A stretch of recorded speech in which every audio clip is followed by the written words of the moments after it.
he sido profesor de Historia de la Iglesia Universal. La primera vez fue en el año 73.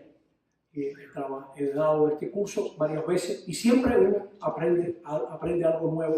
Y ustedes se darán cuenta que lo que estamos haciendo es abriendo ventanas para que usted pues, conozca a Pablo de Tarso. Usted responda a la pregunta: ¿por qué la iglesia no se quedó dentro del judaísmo? ¿Qué fue lo que pasó? ¿Cómo lo resolvieron? Ese es el tema de esta noche. Y esos temas de historia de la iglesia nos ayudan a situarnos en la vida, en nuestra vida de fe. Al final, recuérdenme de una sorpresa para ustedes. Al final, siempre se me olvida cuál es la sorpresa. Una sorpresa para ustedes. Yo creo que irán saliendo las cosas que nos interesan. ¿Está bien así? ¿La luz está bien así? Sí. Bueno, pues estamos hablando de los inicios de la iglesia. Hasta el día de hoy hay gente que dice que Jesús formó una comunidad, como en griego, los elegidos, ¿no? Eclesia, los elegidos. Jesús reunió una comunidad en torno a sí, en medio del judaísmo. Y esa comunidad no se quedó dentro del judaísmo. Probablemente por este hombre que vamos a ver hoy, Pablo de Tarso, y su debate sobre la circuncisión. Y también hablaremos de cómo la destrucción de Jerusalén impactó profundamente a la primera comunidad. Esa es la charla de hoy, de esta noche. Bueno, pues esa es la charla de hoy. El martes que viene, que creo que cae 5 de febrero, son 2 temas: los cristianos y la cultura griega, los cristianos y el mundo romano. Esto va a estar disponible en la página del instituto, este PowerPoint. Y si nos embullamos, a lo mejor se le manda al que haya dado el correo, pero a lo mejor es que usted lo busque. ¿Qué perdió y qué ganó la iglesia al asumir la cultura griega? Y luego veremos las persecuciones, desde Nerón hasta Diocleciano. ¿Y por qué fueron perseguidos los cristianos? Y cómo todo cambia con el edicto de Milán. Constantino declara el cristianismo religión ilícita. Esa va a ser la segunda charla.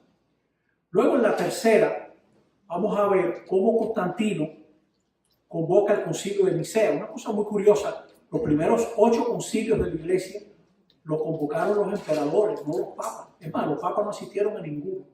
Algunos tuvieron legado, pero los emperadores tenían tanto que el imperio se dividiera por motivos religiosos, que ellos se ocuparon mucho de convocar esos concilios. El arrianismo fue un desafío muy grande. Hoy en día yo diría que es lo contrario. Mucha gente acepta que Jesús sea divino. El problema de mucha gente es con la humanidad de Jesús. Le escandaliza la humanidad de Jesús. La iglesia pasó en el mismo siglo de ser perseguida a ser perseguidora. En tiempo de Teodosio, en el 380, el cristianismo se vuelve la religión oficial. Y el primer concilio de Constantinopla en el 381.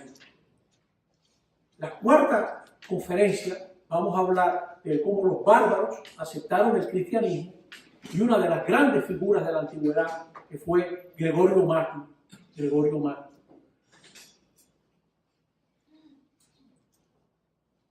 Y ahí probablemente he dejado un título que luego cambié, porque ese día vamos a hablar sobre todo de Benito de Nursia y del bautismo de Clovis. Probablemente esta diapositiva me perdona, a veces Homero duerme y el que no es Homero más todavía. Esta va a ser, la de Gregorio Magno va a ser la última, vamos a hablar de la última. Lo puse porque Gregorio Magno muere en el 604 y ya en ese momento ya ha caído el Imperio Romano, etc. Está mejor tratarlo en la última charla. Y luego hablaremos del Oriente, cómo la iglesia bizantina tuvo el problema de los iconoclastas, gente que rompía imágenes, y el Islam, con todo lo que fue el Islam. Pocas religiones se han extendido tan rápido como el Islam. Bueno, pues ustedes acaban de ver lo que va a ser este curso. Y ahora yo pensé que estaba imprimiendo de más y saqué 60 hojitas y aquí ciertamente hay más de 100 personas. Entonces, como buenos hermanitos, tal vez se puede hacer que cada 2 personas una, ¿no? Y ya la próxima vez le prometo que vendré preparado. No dejen de venir, porque si triste es que no haya hoja para la gente, más triste todavía es que no haya gente para la gente.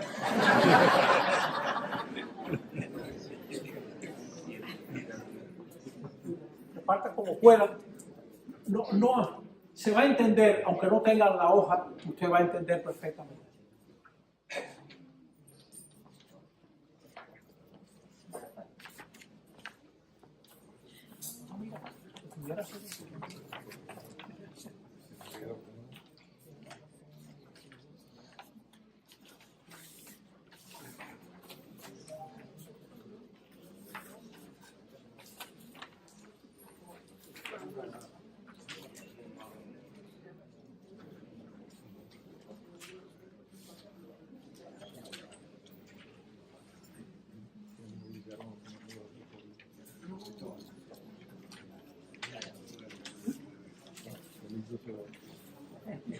Bueno, esa es la hoja que las personas están usando.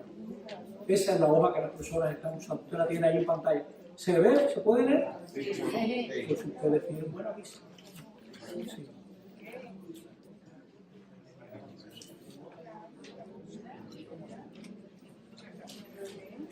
Se va a entender mejor este marco si nosotros recordamos algunas fechas, ¿no? Bueno, Roma es imperio desde el tiempo de Octavio César Augusto, que murió en el 14 de nuestra era, ya después de Cristo, y le sucede Tiberio. Tiberio es el hombre que le dio el puesto a Poncio Pilato. Poncio Pilato era muy amigo de otro caballero que era Sejanus. Era un hombre tan terrible que Tiberio acabó matando, ¿no? Hay mucho de este material en internet, ¿no? Esto está en internet. Te pone Sejanus en internet y está el pedigrí del expediente Sejanus, ¿no? Jesús se calcula que murió hacia el 30, el martirio de San Esteban, poco después, y ahí mismo son muy perseguidos los cristianos de habla griega, y eso hará que se extienda por Damasco, Antioquía, donde primero llamaron cristianos a los cristianos, Alejandría, en la boca del Nilo. En el año 49 hay un dato que el historiador romano Suetonio, al hablar de esa época, señala que Claudio votó de Roma a los judíos a causa de un tal Crestus, dice él, porque se suscitaban disturbios con los judíos. Claudius, judeos, impulsores Cresto, asiduos, tumultuantes, Roma lo votó de Roma, por culpa de un tipo Cristo. Claro, peleaban entre judíos y cristianos por Cristo, y era tanto el lío, en ese momento, en el 49, lo votó de Roma. Hacia el 50, se calcula que hubo una reunión en Jerusalén para decidir si había que circuncidarse o no. Los judíos llevaban siglos circuncidando a todos los varones. Y ustedes van a ver que ese va a ser uno de los grandes pasos de la iglesia. Tal vez en esta noche es el gran paso. Del 51 es la carta de Pablo a los Tesalonicenses, el primer escrito del Nuevo Testamento. Si usted nunca ha leído las cartas de Pablo, lea el primer capítulo de esta y va a seguir leyendo. Lea el primer capítulo de los Tesalonicenses. ¿Qué le dice Pablo a unos nuevos cristianos que se creían que el mundo se acababa de un día para otro? Se calcula que Pablo murió en esa década de los 60 y ahí mismo también Pedro. No sabemos la fecha exacta. Se le atribuye en tiempos de Nerón. Y hacia el 66, y eso es bastante exacto, los judíos se levantan en armas contra los romanos. Ya hacía tiempo que había incidentes, etc. Pero en ese momento se desata lo que se llama la guerra judía. Probablemente por eso en un evangelio Jesús dice, yo no vine a traer paz sino la espada. Y ya en el próximo no habla tanto de espada sino de una división, porque eso de espada sonaba muy judío. Los judíos en ese momento estaban peleando contra Roma y los cristianos van a quedar como traidores porque no vieron que esa era su lucha. Siendo así que muchos de ellos provenían del judaísmo, no van a pelear en esa guerra. Esa guerra dura, para sorpresa de todo el mundo, 4 años. Fue una guerra horrible. Los romanos trajeron hacia Jerusalén todas las tropas que tenían cerca y no bastó, las de Asia Menor. No bastó lo de Grecia. Tuvieron que apelar a un general que andaba en lo que fue Yugoslavia, a Dalmacia, toda esa zona, que ese era Vespasiano. Y ese fue el hombre que acabó con la rebelión judía, él y sus hijos.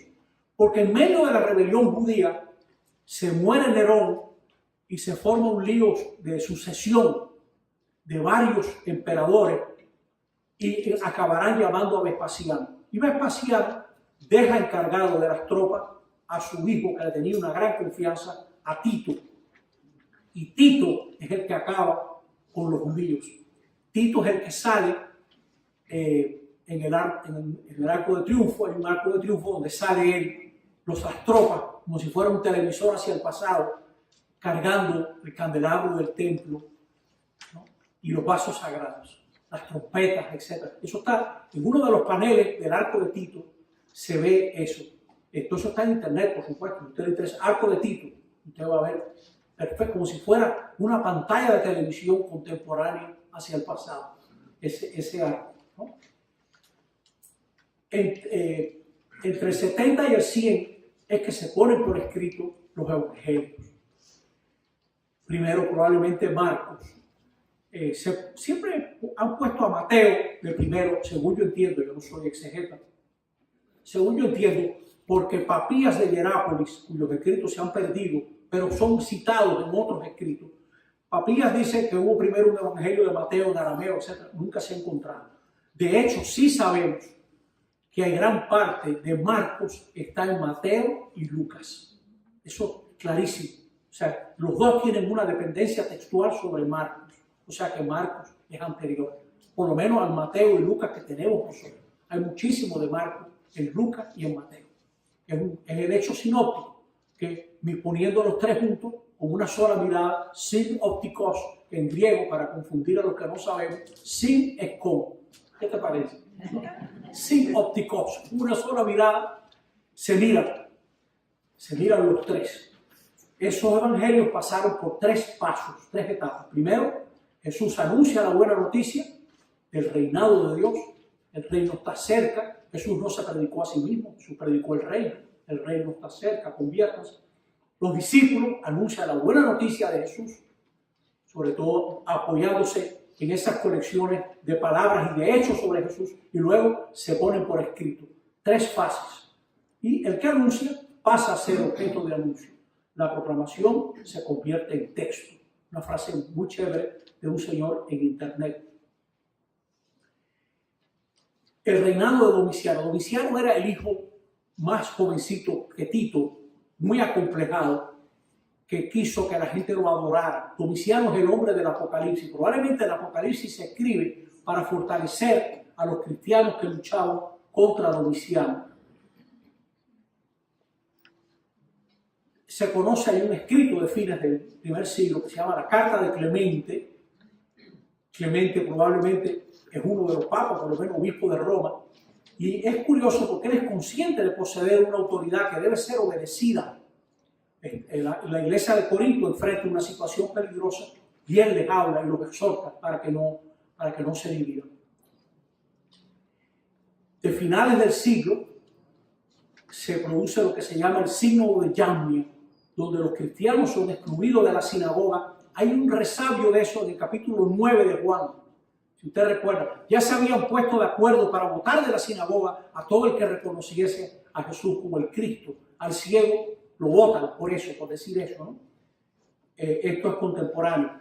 Y los judíos, viendo que los cristianos usan la Biblia en griego, porque la mayoría de los primeros cristianos, desde que salieron del cristianismo, sale de Jerusalén, muchos de ellos vienen del helenismo, o sea que son cristianos de habla griega, judíos de habla griega, que aceptan el cristianismo. Y la Biblia que conocen es la Biblia griega. Viendo eso, los judíos van a decir que todo libro cuyo original no se conserve en hebreo no debe ser considerado canónico, no debe ser considerado un libro que marque la fe de los judíos. Y ahí es que ellos sacan de la Biblia esos libros. Esa Biblia griega se llama de los 70, porque hay una leyenda que dice que 70 sabios de Alejandría se reunieron para escribir esa Biblia en griego. Eso es una leyenda, por supuesto, muy bien bonita. Los italianos dicen se non è vero è ben trovato. Si no es verdad, la verdad que lo inventaron bien. Bueno, esa Biblia, la de los 70, está citada muchísimas veces en el Nuevo Testamento. Es la Biblia que usaron la gente que escribió el Nuevo Testamento. Y esa es la Biblia que Lutero rechazó. Ahí hay que decir que Lutero hizo algo con lo que no estoy de acuerdo ciertamente. Y para todavía que los judíos queden más desbaratados, hay un hombre que se levanta en armas en el 132, en tiempo del emperador Adriano, Bar Kokhba, y ahí es cuando ya destruyen completamente lo que quedaba de Jerusalén. En algunos campos aran y echan sal como signo simbólico de que no crezca nada, de que no vaya a crecer nada que en esa zona. Bueno, ahí tenemos el marco, digamos, cronológico. Este esquema lo vamos a poner en la página por si usted lo quiere bajar y tenerlo digital para usted, ¿no? Pero creo que lo están pudiendo ver. Yo pudiera poner estas letras más grandes todavía, si hace falta. ¿Está bien así? ¿Sí se ve? Pues, mira un primer interrogante. ¿Existen evidencias históricas acerca de si los cristianos creyeron que Dios hubiese tomado partido respecto del mensaje y la persona de Jesús ajusticiado por Poncio Pilato? Porque pensémoslo fríamente, el fundador del cristianismo murió como un delincuente en una cruz al lado de dos delincuentes. Eso fue algo tan vergonzoso que hubo cristianos muy pronto que se avergonzaron de eso. Hubo cristianos muy pronto. Si usted el tema le interesa, coja el comienzo de la primera carta a los Corintios, donde Pablo le dice a los cristianos de Corinto, pero ustedes están avergonzados de la cruz de Cristo. Y él va a tener que decirle, y es verdad que la cruz de Cristo es una debilidad y es una locura. Una debilidad para los que piden signos de fortaleza de Dios, de fuerza de Dios. Y es una locura para los que razonan como los griegos. Y Pablo dirá, pero la debilidad de Dios es más fuerte que la fuerza de los hombres. Y la locura de Dios es más sabia que la sabiduría de los hombres. Porque la comunidad de Corinto tenía problemas con el hecho de que Jesús hubiera sido crucificado. Querían un Mesías que tuviera mejores credenciales. Y siempre la cruz es motivo de vergüenza. Siempre la cruz es motivo de vergüenza. Cuando uno mira, nos hemos acostumbrado al Cristo, nos hemos acostumbrado a la cruz. La gente lleva la cruz al cuello como un adorno. Pero ¿a quién se le ocurre llevar un ahorcado al cuello? Ajusticiado. ¿A quién se le ocurre llevar un señor sentado en una silla eléctrica al cuello? Nadie. La cruz es lo mismo. La cruz era el patíbulo romano, inventado por culturas que se especializaban en la tortura. Más allá del Tigris y del Éufrates, por ejemplo, los persas probablemente fueron de los primeros que usaron ese castigo horrible que los romanos copiaron y no aplicaron, porque era un signo de terror. Signo de terror, esa palabra terrible en inglés, un deterrent, ¿no? Un signo de terror, un aviso para que no se le ocurriera a nadie el rebelarse. Hubo veces, por ejemplo, cuando Espartaco crucificaron a cientos de esclavos o cuando la rebelión en Séforis también crucificaron a cientos de judíos para que todo el mundo viera y no se le ocurriera rebelarse. Bueno, pues se pronunció Dios sobre el crucificado. Los primeros cristianos creyeron en la resurrección. Un historiador no tiene cómo meterse en ese tema, porque la resurrección de Jesús es algo que tiene consecuencias históricas, pero en cierto sentido está más allá de la historia. Pero un historiador sí puede decir, ellos creyeron que resucitó. Eso está clarísimo, que creyeron. Tú no tienes más que ver los escritos, ¿no? Dios lo resucitó de entre los muertos, dice Pedro en Hechos 2. O Dios rehabilitó a Jesús, mostró estar de su parte, totalmente identificado con él. Le atribuyeron los títulos de Señor y Cristo. Señor, es decir, que Él es divino, y Cristo, que en Él se cumplen todas las promesas. Él es el ungido. Él es aquel que tenía que librar al pueblo de todo aquello que estaba pasando. Dios le ha hecho Señor y Cristo a este Jesús a quien ustedes crucificaron. Muy pronto se bautizó en nombre de Cristo. Muy pronto. Bautizar es sumergirse. El bautismo tenía mucho que ver con sumergirse en la Pascua de Jesús. La primera iglesia, nosotros estamos muy marcados por la Navidad, que eso está bonito. Y la Semana Santa, por lo menos en mi país, allá donde yo vivo, ni es semana ni es santa, ¿no?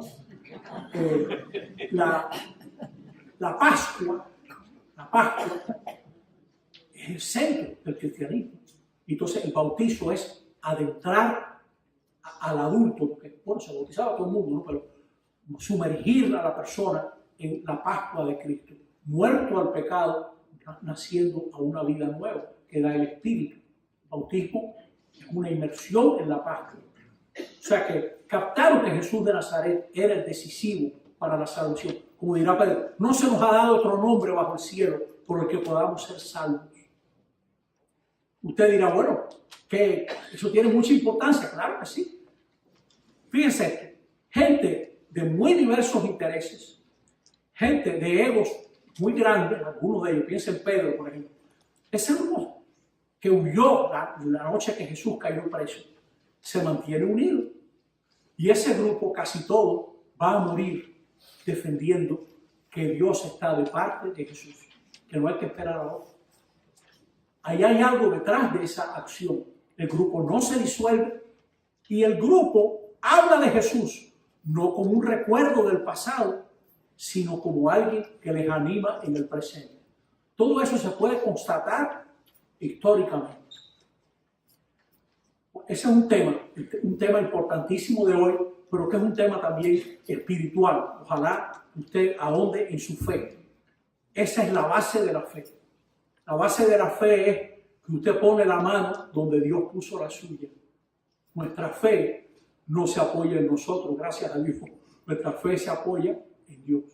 O sea que usted juega el mismo número que juega Dios. Vamos a ponerlo así, ¿no? Ya Dios jugó su número, que es Jesús, y ahora usted dice, sí, yo también juego ese, ¿no? Esa es la fe. Usted está creyendo, apoyándose en lo mismo que Dios ha presentado. Muy central, hoy va a salir mucho la fe, ¿no? ¿Cómo se relacionaron? El segundo tema. Los primeros cristianos con las condiciones e instituciones del judaísmo. Bueno, emplearon las mismas escrituras. La misma escritura. Más tarde, los judíos van a rechazar una serie de libros, por ejemplo, 1 y 2 Macabeos, por ejemplo, Baruch, Judith, Tobías, algunas partes de Esther, de Daniel, etc. Pero lo demás es igual, es la misma Biblia, ¿no? Emplearon las mismas escrituras y sobre todo emplearon la Biblia griega, la Biblia de los 70. Y eso es lo que va a causar lo que yo les hablaba antes del sínodo de Jamnia. Los primeros cristianos frecuentaban el templo.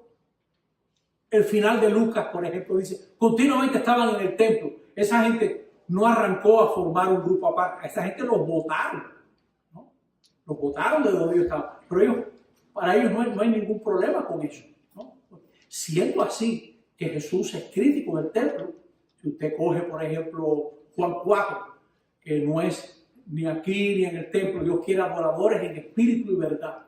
Dios quiere adoradores en espíritu y verdad. Jesús está en la tradición de Jeremías 7, que dice, hacen todas las maldades y luego vienen al templo a decir templo de Dios, templo de Dios. ¿No? Jesús está en esa tradición y sin embargo ellos respetan el templo y acuden a la oración. Y continuaron circuncidando a algunos de ellos. Algunos de ellos continuó la circuncisión. Y eso va a traer problemas, porque va a haber cristianos que digan, si tú no te circuncidas, tú no puedes ser cristiano. Tienes que pasar primero por la circuncisión, que es una de las tradiciones permanentes de todo creyente. Repetir. Hasta ahora se ha hecho así. Hay que volverlo a hacer así. No necesariamente. Todo escriba bien avisado, todo administrador bien avisado, saca de su haber cosas viejas y nuevas. El Evangelio está lleno de este razonamiento. ¿Dónde se puede guardar el vino nuevo del Evangelio? ¿Se puede guardar en los odres viejos? ¿Se puede guardar? Habrá gente que diga, sí, esos son los odres, no me los cambio. Eso es un problema hasta el día de hoy. El repetir, la tentación de repetir, ¿no? Yo, por ejemplo, yo tuve una discusión en la arquidiócesis donde yo estoy, Santiago de los Caballeros, en República Dominicana, donde decían, las procesiones han funcionado, hagamos procesiones. Y decía otro, y eso hoy en día tiene sentido, etc. No se aclaró, porque para alguna gente tenía sentido. En cambio, para la gente joven no tanto. No tanto. La gente joven hubiera querido tal vez otra cosa. Un musical, un evento musical, una brincadera, algo. Sí, la gente joven es diferente. Los jóvenes son diferentes, gracias a Dios. Mateo presenta a Jesús como el verdadero Moisés. Moisés sigue siendo una persona importante. La ley no ha venido a destruir la ley, sino a llevarla a plenitud. ¿No? Y aquel que deje de cumplir no será grande en el reino de los cielos. Hasta la última iota se cumplirá. El Jesús de Mateo está muy claro que la ley es importante. Y sin embargo, ese mismo Jesús de Mateo dice, han oído que se ha dicho, pero yo les digo. En los evangelios hay una pretensión de Jesús de ser el verdadero intérprete de las escrituras. Que no podemos olvidar eso. No es la letra. La gente que mató a Jesús sabía más Biblia que los apóstoles probablemente. La gente que mató a Jesús manejaba mejor las escrituras que los apóstoles. Las citaba mejor. Y sin embargo, Jesús murió como blasfemo y como agitador. Blasfemo, acusación religiosa; agitador, acusación política. Por lo menos esas dos. Viene agitando a todos desde la Galilea, diciendo que no hay que pagar impuestos al César. ¿No? Esa convicción de estas personas hará que haya un conflicto muy rápido también. ¿Cuál es el sentido de las escrituras? El Jesús de Lucas, la gente del movimiento de Emaús, la fraternidad de Emaús, sabe cómo dice, él le fue explicando las escrituras, todo lo que de él había en las escrituras. Es Jesús el que explica las escrituras y luego las escrituras explican a Jesús. Pero el verdadero intérprete, y Juan dirá que Jesús era la palabra. La palabra. O sea que Juan irá mucho más lejos todavía. Dirá que Dios solo se expresa en Jesús.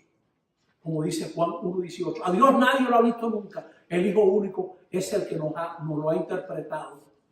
Es su intérprete. El Hijo es el que nos lo ha interpretado. O sea, Juan está muy claro que Jesús es el decisivo. Y sobre eso construye su evangelio. Hemos visto dos puntos de esta explicación que estamos haciendo. Hago un paréntesis.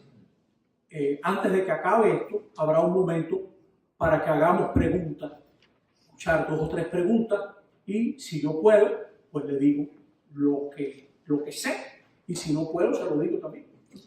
Aquí hay cosas que me superan. O sea, cada tema de esto es un curso, ¿no? Y uno hace lo que puede, ¿no? Pero sí es bueno preguntar. aclarar dudas, etc. Y no se preocupen, que no hay pregunta mala. No hay pregunta mala. Las malas son las respuestas. No hay problema. Y es bueno preguntar para que nos aclaremos más. Y nos ayudará también a crecer. Pero les pido que guardemos eso para el final para poder llevar un hilo. Y esto mismo que están grabando va a estar disponible también en la página del instituto, como están disponibles las conferencias de Cuba. Hay varias ya disponibles. Ciertamente el audio está disponible y algunas incluso imagen también. La de los indios, la de los esclavos, ciertamente. Tercer punto. ¿Qué desafíos surgieron por pertenecer toda la primera generación cristiana al judaísmo? Pues que yo les venía hablando. Tenía sentido seguir dentro del marco judío siendo cristianos. Se podía guardar ese vino nuevo en los odres viejos. Creer en un Mesías crucificado, escándalo de la cruz. Miren si esto fue escandaloso, que muy pronto hubo cristianos que dijeron, en realidad Jesús no padeció. Ese que murió en la cruz era una apariencia, pero no era Jesús. No era Jesús. Muchos hemos sido docetistas en algún momento. Docetismo, eso era una apariencia, no puede ser que el Hijo padezca. No puede ser. Era un rechazo de eso. Los mismos Corintios tenían problemas. Y por eso Juan va a decir en la primera carta que vino con el agua y la sangre. No solamente la sangre también. O sea que y tuvo un cuerpo como nosotros.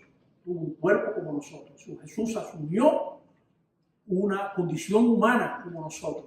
Y por eso la carta a los filipenses en el 2 capítulo va a insistir tanto. Y no se aferró a su condición divina, sino que se anonadó. Renunciando a su condición divina, asumió la condición de esclavo, haciéndose obediente hasta la muerte y muerte de cruz. Ese es uno de los primeros himnos del cristianismo. Pablo lo copia, copy-paste, y lo pone en la carta a los filipenses, en el 2 capítulo. Un himno precioso, ¿no? Al nombre de Jesús, toda rodilla se dobla en el cielo y en la tierra, y toda lengua proclama que Jesús es Señor, para la gloria de Dios Padre. O sea que, ¿cómo esa tentación de decir, eso fue una apariencia, eso no pudo ser, porque ustedes tómanlo en la vida pública misma. Pedro, cuando Jesús le habla de que le va a ir mal, de que lo van a meter preso, él cree que va a acabar mal, Pedro se lo lleva aparte y aconseja a Jesús. No te metas en eso, eso no puede ser para ti, Señor, lejos de ti. Y Jesús le va a tener que decir al que fue cabeza de la iglesia, apártate de mí, Satanás, porque tú piensas como los hombres, no como Dios. Pedro tiene un esquema y Jesús se lo rompe. Todo creyente tiene que romper esquemas. Y el problema de mucha gente es que queremos creer con esquemas que no sirven, que no funcionan. Queremos guardar la fe en vasos rotos, que no guardan la fe, que no lo sostienen.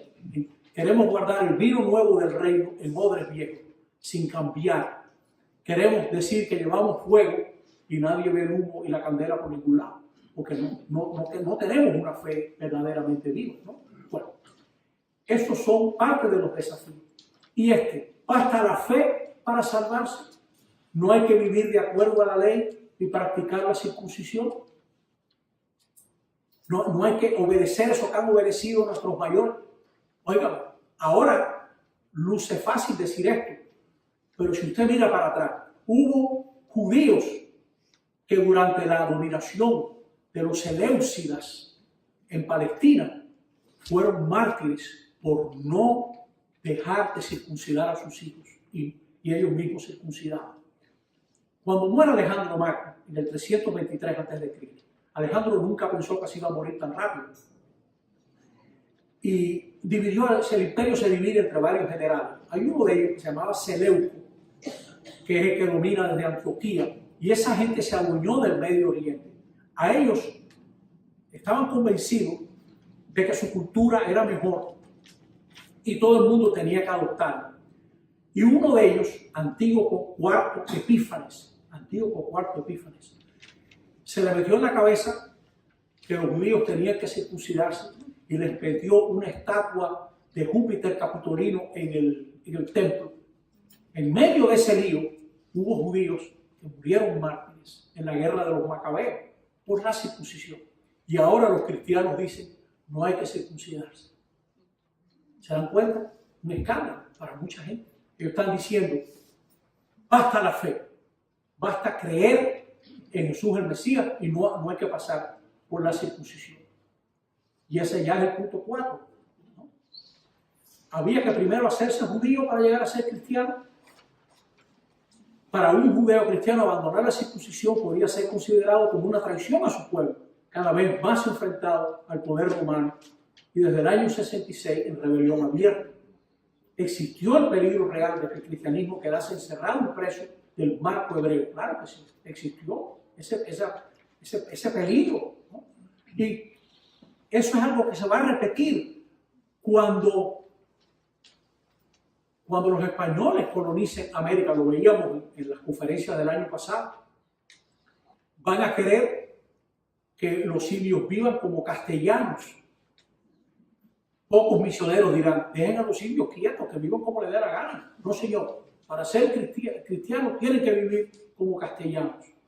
Y hay que estudiar latín también, para poder, yo me acuerdo, para yo poder seguir la misa cuando yo era muchacho y poder ayudar, había que aprender latín y tirar fórmulas de una abracadabra que uno ni sabía lo que estaba diciendo. Porque hay que pasar por eso. Eso está ahí mismo. Algunos de nosotros, digo, yo no soy tan mayor, pero algunos de nosotros vivimos eso de muchachos. Había que pasar por esa matriz cultural. ¿Tenía el cristianismo la fuerza del vino nuevo para romper los viejos odres judíos vigentes durante siglos? Jesús mismo abrió un camino. Si ustedes se fijan, Jesús rechaza la regla de los alimentos puros e impuros. Se presenta como intérprete cualificado de la Escritura. Rechaza la expulsión de los leprosos impuros. Cuestiona el carácter absoluto del sábado. Pone de ejemplo a samaritanos, que son herejes para los judíos.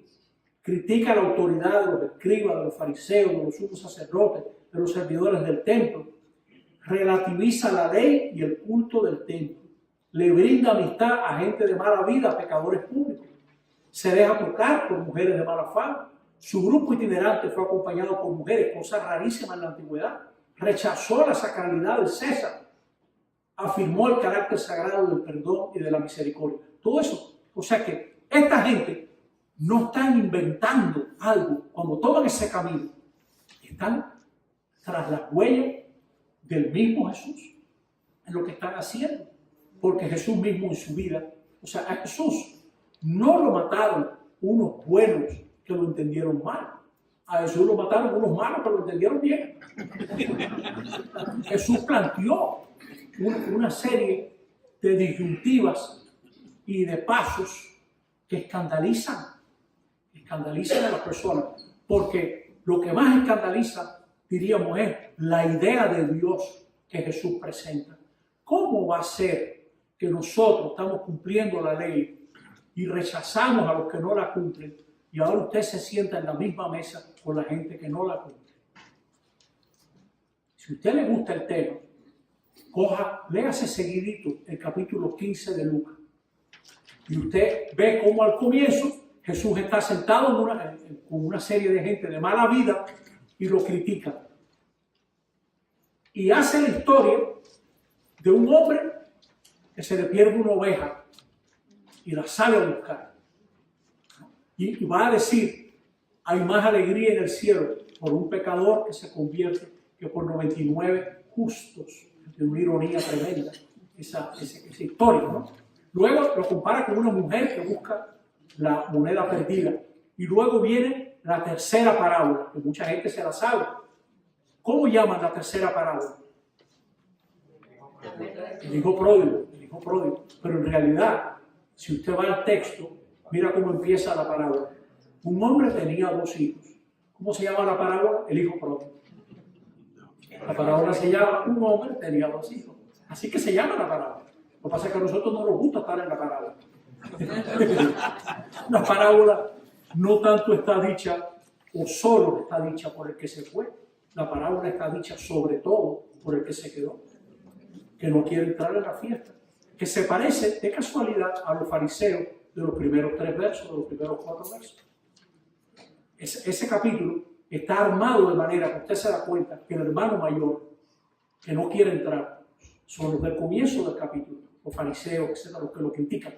Es decir, estos cristianos que tomaron ese camino están en el mismo sendero que abrió Jesús. A los primeros cristianos provenientes del judaísmo les va a ayudar su relación con los judíos helenistas, porque eran judíos de habla griega, que conocen todas esas tradiciones judías. Ellos tenían una experiencia intensa de diálogo con la cultura griega y su idioma era el griego. La Biblia que usó la primera comunidad cristiana fue la Biblia de los 70, escrita en griego. Hacia el final del primer siglo, como se escribió Juan, los judíos se habían puesto de acuerdo en el que si alguno confesaba que Jesús era el Cristo, fuera expulsado de la sinagoga.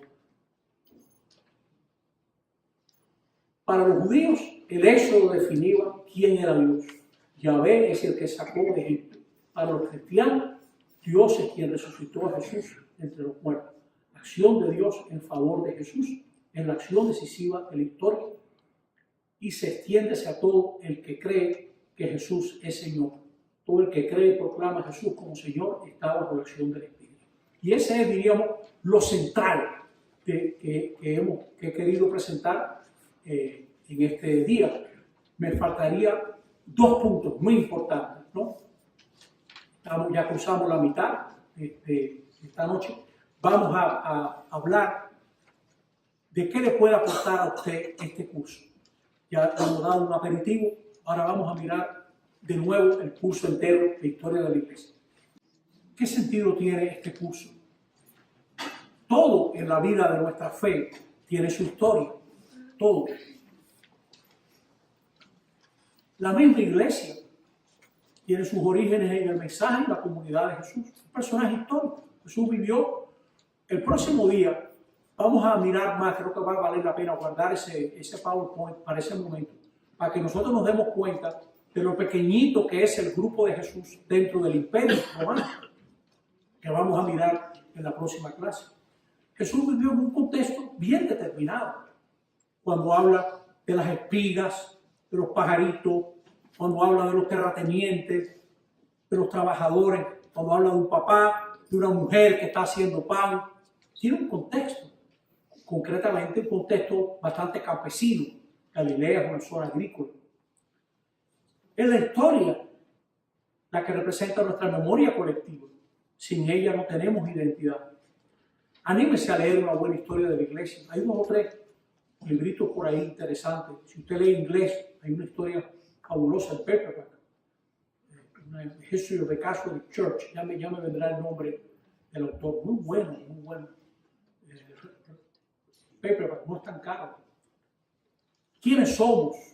¿Por dónde hemos pasado? ¿Qué nos ha marcado? ¿Dónde hemos fracasado? ¿Cuándo hemos crecido? Mira, uno de los documentos que pudiéramos mandar para la página es una pequeña bibliografía, historia de la iglesia, así, manejable. Olvidar la historia es exponerse a manipulaciones. Es exponerse a manipulaciones. Cuando San Cirilo y San Metodio traducían la Biblia al idioma de los eslavos y la ponían por escrito y le daban el alfabeto que conocían ellos, que era el griego, por eso los rusos escriben con letras griegas. Hubo gente que los criticó y el Papa los defendió y dijo, pero no hablaba el Hijo de Dios hebreo. Todas las lenguas son buenas para alabar a Dios, decía, ¿no? Arameo probablemente. El presente, lo inmediato, nos desafía como lo único importante. Por ejemplo, el presente. Y la historia nos da un buen contexto. Lo urgente acapara nuestra atención y nos distrae para lo que verdaderamente es importante. Tendemos a pensar que enfrentamos los retos más dramáticos, que hemos dado la mejor de las respuestas posibles. Yo escribo una columna en República Dominicana los martes en un periódico que se llama El Listín Diario. Por cierto, que esa columna está en la página esa, manuelmaza.net. Y yo, estos días, me va a tocar pronto abordar un momento de la iglesia, que la iglesia tiene 2 papas, lo quieren resolver, se reúnen los cardenales de uno y otro papa, cancelan a los 2 papas y nombran a otro papa. Pero como ninguno de los 2 renuncia, acaban con 3 papas. Sí, es un momento verdaderamente dramático, ¿no? El estudio del pasado desmonta todas esas falsas urgencias. Nos libera de la superficialidad tiránica de lo inmediato. Quien solo mira el próximo paso que va a dar, difícilmente alcanza la cima de la montaña. Hay que tener horizonte, ensanchar la mirada, mirar el entorno que nos rodea, el camino por donde hemos ido subiendo penosamente para poder darle su tamaño justo a la próxima cuesta que nos toca enfrentar, el por donde hemos pasado. Solamente con la distancia de los siglos podemos estudiar los factores que intervienen en una cuestión específica, sin los apasionamientos del momento, para poner en evidencia los elementos envueltos y para comprenderlos en su contexto hace falta compasión. ¿Quién no se indignaría como Erasmo de Rotterdam ante un papa como Julio II, por ejemplo, que andaba a caballo con una lanza, luchando contra los franceses y mandándose a hacer un grupo escultórico por Miguel Ángel, el cual creo que nada más hizo el Moisés para la tumba, ¿no? En San Pietro al Pico. Comprender no es justificar, todo lo contrario. Quien comprende puede realizar 2 actividades aparentemente contradictorias, pero profundamente relacionadas. Puede desenmascarar y compadecerse. Quien comprende, ¿no? Puede criticar y al mismo tiempo compadecerse. ¿Qué me hubiera hecho yo si me veo en esa circunstancia? ¿No? La historia del cristianismo puede motivar respuestas más creativas al velo original y atrevido de los caminos emprendidos por la iglesia en el pasado. Por ejemplo, cuando este grupo de judíos se abre al mundo griego, cuando este grupo de judíos que habla griego se abre al mundo romano, cuando este grupo se abre a los bárbaros, cuando este grupo así se va abriendo a nuevos retos. Y muchas veces lo raquítico de nuestros proyectos y respuestas. Siempre es aleccionador conocer cómo ha evolucionado una comunidad de institución desde sus orígenes más remotos y frágiles hasta ser lo que es el día de hoy. Un camino de realismo y de humildad, porque siempre ha habido luces y sombras. Siempre ha habido luces y sombras. Mucha gente dice, oye, pero qué bárbaro, qué traición de este obispo, de este sacerdote, tal. Yo digo, mire, esa gente tuvo, los profesores que tuvo, los padres espirituales, los formadores que tuvo, hicieron lo mejor que pudieron. Jesús fue maestro de Judas. No olvidemos eso nunca, ¿no? Hizo lo que pudo. Podemos captar cuánto nos falta por madurar. Lleva siempre una marcha ascendente, es inevitable el progreso. Mira esta frasecita del Vaticano II, un poco larga y de típico estilo romano. Aunque la iglesia, por virtud del Espíritu Santo, se ha mantenido como esposa fiel de su Señor y nunca ha cesado de ser signo de salvación del mundo, sabe, sin embargo, muy bien que no siempre, a lo largo de su prolongada historia, fueron todos sus miembros clérigos o laicos fieles al Espíritu de Dios. Una manera de decir, metimos la pata. Muy elegante, ¿no? Sabe que aún hoy en día es mucha la distancia que se da entre el mensaje que ella anuncia y la fragilidad humana de los mensajeros a quienes está confiado el Evangelio. ¿Conoce eso? Lo dijo el Vaticano II. Dejando a un lado el juicio de la historia sobre esta deficiencia, tenemos que tener conciencia de ellas y combatirlas con máxima energía para que no dañe la difusión del Evangelio. De igual manera, comprende la Iglesia cuánto le queda aún por madurar por su experiencia de siglo en relación que debe mantener con el mundo. Dirigida por el Espíritu Santo, la Iglesia como madre no cesa de exhortar a sus hijos a la purificación y la renovación. Es una frase muy linda de la Edad Media. Ecclesia semper reformanda. Siempre, la Iglesia siempre tiene que estarse reformando.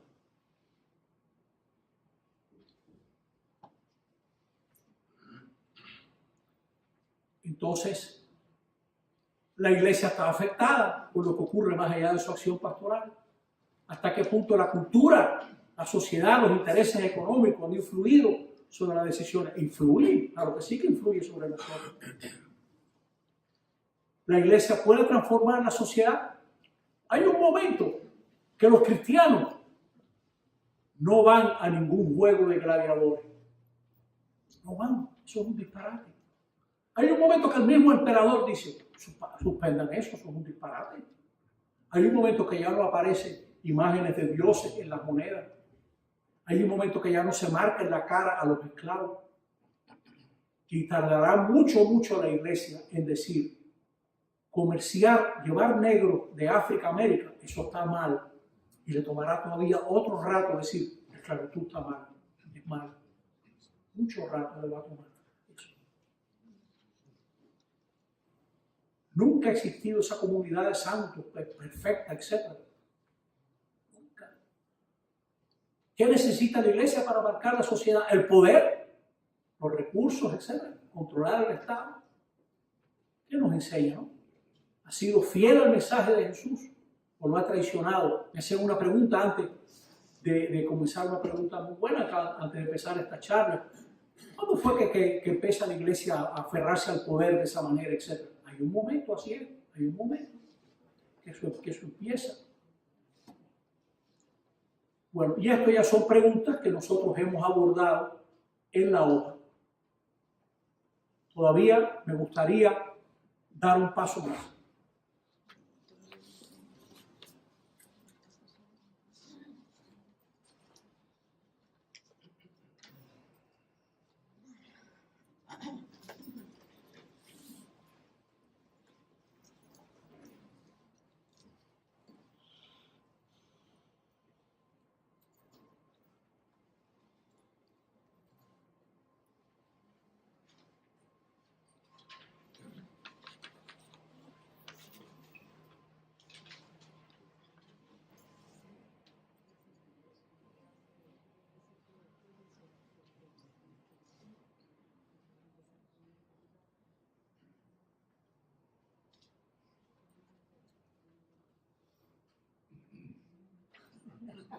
Ahí estamos.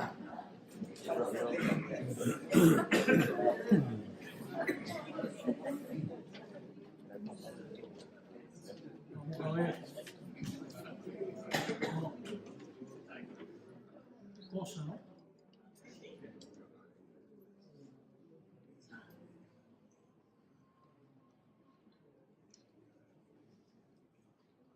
No logro encontrar el correo. Aquí está. Vamos a ver.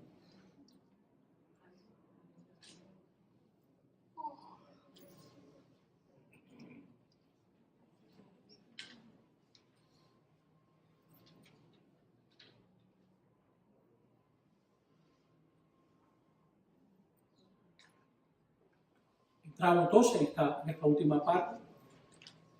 ¿Quién era Pablo de Tarso? Un hombre que enfrentó divisiones y desviaciones, hostilidades dentro y fuera de la comunidad. Él también escuchó la pregunta, ¿para qué sirve el Evangelio? Es probablemente el personaje más decisivo del cristianismo, el escritor más influyente del Nuevo Testamento, el primero y más importante pensador de la antigüedad cristiana. El nombre, Saulo. Hacia el año 5 y 10 de nuestra era, Tarso, una ciudad cosmopolita, encrucijada de cultura, estaba en pleno apogeo como ciudad. Una efervescencia intelectual grande. Podía leer el hebreo, era ciudadano romano, podía expresarse en griego, tendría que quien le expresase y podía corregirlo. Educado por Gamaliel. Si le interesa el currículum vitae de Pablo, en Filipenses 3, ahí está. No sabemos cómo lucía, debió ser un hombre fuerte.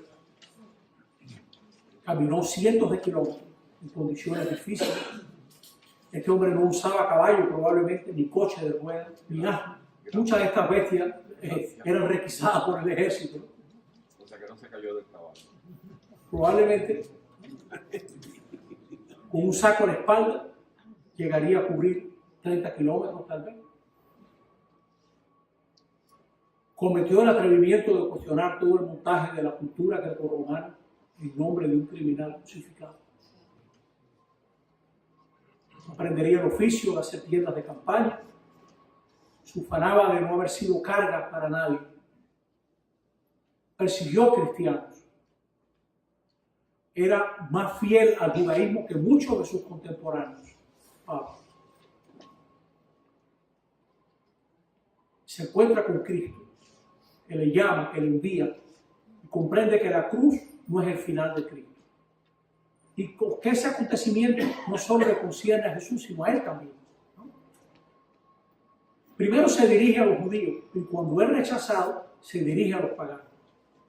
Y esa misión de Pablo cambió el cristianismo incipiente. Esta es una de las carreteras, de las calzadas por las cuales iría Pablo. Esperemos que en mejor estado, ¿no?